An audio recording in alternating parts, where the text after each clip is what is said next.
আসসালামু আলাইকুম।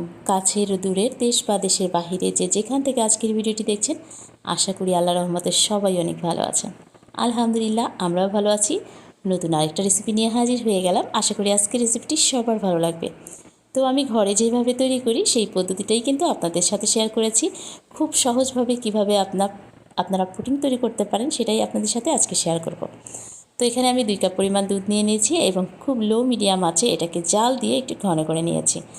তো আমি 2 কাপ পরিমাণ দুধকে কিন্তু 1 কাপ পরিমাণ করে নিয়েছি।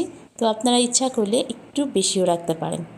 তো এখন আমি এখানে 3টা ডিম নিয়ে নিয়েছিলাম, সেটাকে খুব ভালোভাবে ফেটিয়ে নিয়েছি আর এর মধ্যে কয়েক ফোঁটা ভ্যানিলা এসেন্স মিশিয়ে নিয়েছি। তো এই যে দুটা জাল দিয়ে তারপরে যে গরম থাকা অবস্থায় আমি সামান্য পরিমাণ চিনি অ্যাড করে দিয়েছি আর বাকি চিনিটা দিয়ে আমি ক্যারামেল তৈরি করে নিচ্ছি। এখানে আমি 4 টেবিল চামচ পরিমাণ চিনি দিয়ে ক্যারামেল তৈরি করে নিচ্ছি।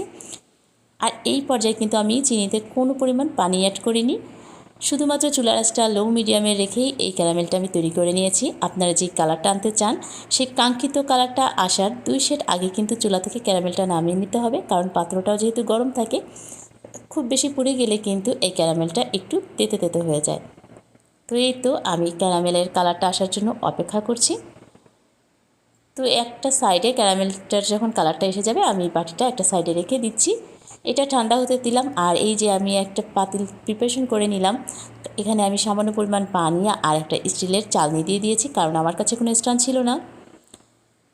এখন ডিম আর দুধের এই মিশ্রণটা আমি খুব ভালোভাবে মিশিয়ে নিচ্ছি। এক হাত দিয়ে আমি দুধটা ঢালছি, আর এক হাত দিয়ে ডিমের সাথে খুব ভালোভাবে মিশিয়ে নিচ্ছি। তো খুব ভালোভাবে এটাকে মিশিয়ে নিয়েছি। উপরে একটু ফেনা ফেনা হয়ে গেছে, আর ফেনাটার জন্যই কিন্তু পুডিংটা দেখতে অসাধারণ লাগে। তো এই যে ক্যারামেলটা আমার ঠান্ডা হয়ে গেছে এবং খুব ভালোভাবে সেট হয়ে গিয়েছে। এখন একটা চালনি দিয়ে মিশ্রণটাকে আমি চেলে নিচ্ছি। ডিমের যে সাদা অংশটা সেটা কিন্তু একেবারে মিশে যায় না, এই জন্যই চালনি দিয়ে একটু চেকে নিতে হবে। তো এই তো হয়ে গেল। আর উপরে এই যে ফেনাটা তৈরি হয়েছে এটা কিন্তু খুব ভালো লাগবে যখন পুডিংটা বসে যাবে। তো একটা ঢাকনি দিয়ে এটাকে এখন ঢেকে আমি যে পাতিলটা প্রিপারেশন করে রেখেছিলাম তার ভিতরে বসিয়ে দিব এবং চুলার আঁচটা একেবারে লোয়ে রেখে 20 থেকে 25 মিনিট জাল করে নেব। তো 20 থেকে 25 মিনিট পরে যখন পুডিংটা হয়ে গেছে কিনা সেটা চেক করার জন্য আপনারা একটা কাঠি দিয়ে দেখতে পারেন। যদি কাঠিটা ফ্রেশ বের হয় তাহলে বুঝতে হবে পুডিংটা তৈরি হয়ে গেছে।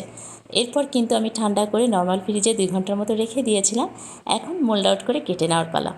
তো আমার মেয়ে তো খাবার জন্য খুব অস্থির হয়ে গেছে। কোনো নতুন জিনিস দেখলেই সে খাওয়ার জন্য অস্থির হয়ে যায়। যদিও সে খুব বেশি খায় না, হয়তো 1 পিস এতটুকুই, কিন্তু ওই যে কেটের সাথে সাথেই খেতে হবে। তো খুব তাড়াহুড়া করছিলাম ওকে দেওয়ার জন্য। তো আজকে এটা ফাইজার আব্বু কেটে নিল। তো কালারটা কিন্তু মাশাআল্লাহ অনেক সুন্দর এসেছে, আর দেখতেই পাচ্ছেন কতটা মসৃণ হয়েছে।